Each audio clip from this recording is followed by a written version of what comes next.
I don't stand side by side with nobody till I bleed with them first. What did we just see? You probably think this world is a dream come true. When I step into this ring, yeah, bro, I am addicted. Don't sleep on Luca! Maybe tomorrow we'll all wear 42. If you fight for your dreams will fight for you. AEW's TNT Championship is no stranger to its fair share of peaks and low points. However, the TNT Championship has recently seen a resurgence, and this is due in no small part to the work of two men and their quest. Two men who, when it came to holding this championship, made it their mission to have a reign so great their names would be etched in its history forever. Reigns so impactful that their names would not be tied to the championship by lineage, but by their brilliance. Whether short or long, the goal remained the same. Be the reason people tune in to AEW. Be the match, title, or story that people were turning on their TVs for. But what happens when these two people have the same goal and their paths intertwine? Well, we get a trilogy of matches to determine who is the one true king of television. At Full Gear 2020, Cody would lose the TNT Championship to a man he knew all too well. Darby Allin, at the time of the match, is a 27-year-old wrestler out of Seattle, Washington, with about 5 years of experience. Allin is what you would call a daredevil, wrestling a very chaotic style that pushes his body to the limit. Before this match, Cody and Allin had faced off on 3 occasions. Their first match ended in a time limit draw, and Cody would win the next 2. This was a defining moment for Allin as he beat Cody for the TNT Championship. Allin would go on to have a critically acclaimed reign filled with terrific championship defenses. Allin would go on to have a 186-day reign as champion with a total of 9 defenses. The reign would see a feud with Team Taz and defenses against talent such as Brian Cage, John Silver, Jungle Boy, and Matt Hardy. Week after week, Allin was proving the doubters wrong and proving why he was deserving of the title, the face of TNT. Even in defeat at the hands of Miro, Allin came off as compelling. His partnership with Sting around this time as well was a crowd favorite. In his second reign with the championship, though only 28 days, he would arguably have just as good of a reign. He would win the title at the start of the year and then go on to defend the championship for the rest of January. He would have defenses against Mike Bennett, Juice Robinson, Kushida, and Buddy Matthews. In both reigns, Allin was proving just how great of a connection he had with the AEW crowd. Fans loved his energy, his matches, and were tuning in every week to see what was next for the Daredevil's reign. Our next champion of focus is the one who actually started this proclamation for the King of Television. 2 years after AEW saw Darby Allin win the TNT Championship at Full Gear, Wardlow would lose the championship in a triple threat match to Samoa Joe. Many know Samoa Joe at this point, but if you don't, Joe is a 43-year-old wrestler out of Orange County with about 23 years of experience. Joe is well known for his time spent all over the wrestling world, wrestling for Ring of Honor, TNA, WWE, and stints in plenty of other promotions. Joe would make his debut for AEW at Ring of Honor's Supercard of Honor 2022. AEW had recently purchased the company, and Joe was a surprise return. Joe would then sign and wrestle for AEW after and would win the Ring of Honor Television Championship on April 13th. Joe would defend this championship for a couple of months, miss some time for other reasons, and then return to aid Wardlow. The two would form a tag team, and eventually Joe turned on Wardlow. Joe would go on to win the TNT Championship from Wardlow and proclaim himself the King of Television. Joe would go on to have defenses against AR Fox and Wardlow. To many, this was a career resurgence for Joe. Having spent the previous years limited and injured, Joe showed that he still had that fire in him. Whether it was cutting promos or having great matches, people were loving Joe and tuning in to see him. Now that we have some background on our two leads, let us dive right into this trilogy and the connection that these two have built with the TNT Championship. After defending the championship against AR Fox on the November 30th edition of AEW Dynamite, Joe's next challenger would be former TNT champion Darby Allin. In a promo leading up to the match, Allin mentioned how much this match meant To Allin, he felt like ever since he lost that championship, he lost his direction. But now, he wants the championship back, as it gave every match of his purpose. As the match begins, Allin tries his fast-paced offense, but is many times outmatched by Joe's strength. Allin tries an outside dive in the very beginning of the match, and it comes to cost him. He dives only for Joe to move out of the way, causing Allin to fall back first onto the floor with nothing to break his fall. Joe then swings Allin back and forth into the outside barricades. Joe removes the padding from the outside to expose the concrete. Joe starts to inflict more damage on the outside, and though Allin tries to reverse the tides, Joe hits a powerful slam on Allin onto the exposed concrete. It takes until the 9 count for Allin to get back into the ring. He's barely fighting back at this point. Allin's hope comes in the form of reversing a dive from Joe and then pushing Joe into the steel steps outside. From there, Allin hits a huge coffin drop onto Joe on the outside. Back in the ring, Allin is almost put into the coquina clutch, but reverses it into a stun dog millionaire and then a code red powerbomb right after. Still, it only gets a 2 count for Allin. Joe starts to get some powerful offense on Allin in the corner, so Allin bites Joe, causing Joe to fall to the mat. Allin attempts a coffin drop, only for him to be caught in the coquina clutch. Allin tries his hardest and fights until the very end, but passes out, causing the referee to call for the match. Allin never gave up, and because of this, Allin tries to challenge Joe further after the match, only to get beat down and for Joe to hit the muscle buster on Allin onto the skateboard.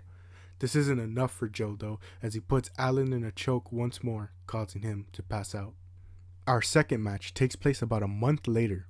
The catalyst for this match involves Samoa Joe's defense against Wardlow on the New Year's Smash edition of AEW Dynamite. After the match, Joe would continue to beat down Wardlow, and he then cut Wardlow's hair. This prompts Allin to come out not only to save Wardlow from further humiliation, but to retaliate against Joe for choking him out after their first encounter. Allin hits Joe with the skateboard, sending him to the outside, and it is here that Allin lets his intentions be known. He looks at Joe and grabs the TNT Championship left in the ring. The animosity of this feud and importance of this championship is sold completely by both men's expressions. Joe is angered at the fact that Allin even dares to touch his title, and Allin stares the beast down, showing that he's not backing down and is not accepting any other outcome than winning that title back. Leading up to the match, we would see a backstage interview with Darby Allin. Tony Schiavone would break the news to Allin, telling him that Tony Khan made the TNT Championship rematch official for AEW Dynamite's debut in Seattle. The stakes for this match are monumental, especially once you dig deeper into the background elements. For starters, this is the first Dynamite of the year. With this comes setting the expectation for the year. If the show is amazing, it sets the mood and expectation for the rest of the year. And after a short down period after All Out 2022, many are looking for a fresh restart. To many, it may be their first time watching AEW, seeing the first show of the year is always looked at as a nice starting point. This means Allin and Joe can make a good impression and hopefully draw new viewers in. Secondly, this is the first AEW show with a new presentation. After about 3 years with the same set and look, Warner requested that AEW freshens things up. Again, with the new look, Allin and Joe can usher in this new era and draw fans in, but also impress the network executives who will see them as a top prospect of AEW. And lastly, this Dynamite is in Seattle, Washington. This is Darby Allin's hometown. For Joe, it is his chance to embarrass Allin in front of his hometown. What a way to play the ultimate villain than to spoil the homecoming of their hero. For Allin, this is his moment. He can win the TNT Championship in front of his family, friends, and fans who have supported his journey. Or have they? See, going back to that backstage interview, Allin is thrilled at the prospect of competing in his hometown, but not for the reasons we think. He says when he graduated high school, he told everybody he wanted to be a professional wrestler, and yet everybody doubted him, including his own father. Even after the past couple of years of his career, people still doubt him. They question whether he has it in him to win the big one again, so winning next week means he can put to rest all those doubts. But Allin pauses for a moment, and he looks at his mentor Sting. He asks Sting, knowing he has shared a ring with Samoa Joe, if he thinks he can beat Joe. Or will he be another one who doubts him? Sting then lays into Allin. He tells him, so what if I believe in you or don't? So what if your father or hometown don't believe in you? It always comes down to you and whether you believe in yourself. If people believe in you, you lose the drive and become complacent. He tells Allin that he's going to have to dig deeper and give it his all because Joe is a killer that will take advantage of any weakness. It's about believing in yourself and regaining what was lost. And so, our match begins. January 4th, 2023, AEW Dynamite in Seattle. Ringside is Nick Wayne, a young up-and-coming wrestler from Seattle who has wrestled in Seattle-based promotion Defy, where he was first offered his contract with AEW at just 16 years of age. He'll fulfill that contract once he is 18, but today he is here to support the man who handed him that contract that day, Darby Allin. Joe sees this and begins to hassle Wayne before the match, and as he turns around, he is instantly hit with a suicide dive by Allin. Since the bell hasn't rung, Allin and Joe begin to brawl on the outside. Allin uses the skateboard on Joe and even jumps on him with the skateboard. As they are battling on the stage, Allin grabs a huge ladder, climbs to the top, and dives onto Joe. Once the bell rings, the two begin to fight and are again on the outside when Joe throws Allin into the stairs. As Allin tries to get back in, Joe grabs him and throws him face first into the ring post. No matter what Joe does, Allin keeps getting back up, and this angers Joe. Allin tries to strategically get back in the ring, and it almost works, but Joe continues to overpower. Joe begins to strategize and starts to target Allin's legs. Joe attempts a muscle buster, but Allin wiggles out of it. Allin attempts to suplex Joe from the corner, but when Joe is pulled back, the turnbuckle pad comes off. Allin gets a 2 before being put into the coquina clutch. He counters that into a pin before being put into the clutch once again. It seems this is the final moments. Allin is completely limp and begins to fade. That is, until Allin begins to fight out of it and even pulls from his mentor Sting by rallying the crowd and pounding his chest. He pushes Joe into the exposed turnbuckle, hits a coffin drop on Joe's back, and climbs the ropes to hit one final coffin drop. For the second time, Allin has won the TNT Championship in front of his home crowd. As the silver confetti rains down, Sting comes down to congratulate his protege. The half-dead Daredevil has climbed the mountain once again and reclaimed his throne. As previously mentioned, Allin would go on to defend his title throughout the entire month of January. Allin proved just how much of a workhorse he was during this time and just how dedicated he was to being on TV as much as possible. That Friday, he defended the title against Mike Kanellis. The next week in LA, he would defend against Juice Robinson. The next week, he was defending against New Japan Pro Wrestling's Kushida. And 4 days later, Allin was in Japan with the TNT Championship in a 6-man tag as a part of the Great Muda's last match. On the final Dynamite of the month, Allin would successfully defend against Buddy Matthews, and as Tony Schiavone interviewed Allin in the ring, a familiar foe would make his presence known once again. Samoa Joe appears on the big screen and he issues his warning to Allin. He tells Allin that he is coming to take everything from him after stealing his championship. The king will not be overthrown by a man like Allin. And finally, Allin will come to learn that taking that championship from him will be the worst choice of his career. The king is coming to reclaim. Our third match is on the horizon. The record sits at 1-1, and these men are ready to put each other through hell for this championship. And so, the match is made for the following week. It is the main event of Dynamite, and the match is no holds barred. Allin has a bit of history of hardcore matches, so on commentary, Schiavone mentions that while Joe is the favorite, there has to be a bit of concern for the match type playing into Allin's advantage. And this is proven when Allin makes his entrance in a jacket covered in thumbtacks. Allin rushes the ring and instantly starts throwing himself at Joe. Joe then begins to use his towel to avoid the thumbtacks and finally gets the jacket off of Allin. The advantage that Allin had at the start now looks to be a miscalculation on his part, as it only seemed to anger Joe. Joe exits the ring, and as he's getting a table from under the ring, Allin dives onto the outside. Barely minutes into the match and things are beginning to get chaotic, so much so that the table knocks down a cameraman.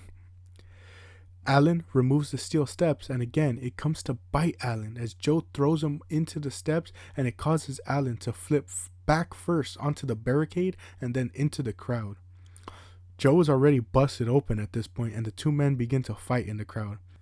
As the two are fighting on the steps, Joe tosses Allin back first onto the steps. As the two return to the ring, Allin cannot even get to his feet. Joe is clearly fighting with a greater fire in him, constantly overpowering Allin and reversing any attempts at offense. As we think back to Sting's speech, has Allin gotten complacent? Have the positive reviews of his defenses caused him to underestimate Joe? Well, the rest of the match seems to signify that. Joe throws Allin out the ring like a rag doll.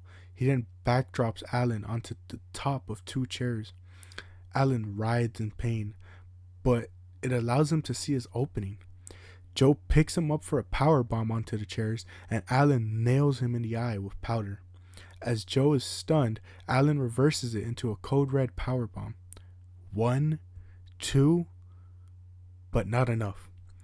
Allin hits Joe with the stunner and goes for the thumbtack sweater, but once again, the intricacy of Allin's madness comes to bite him.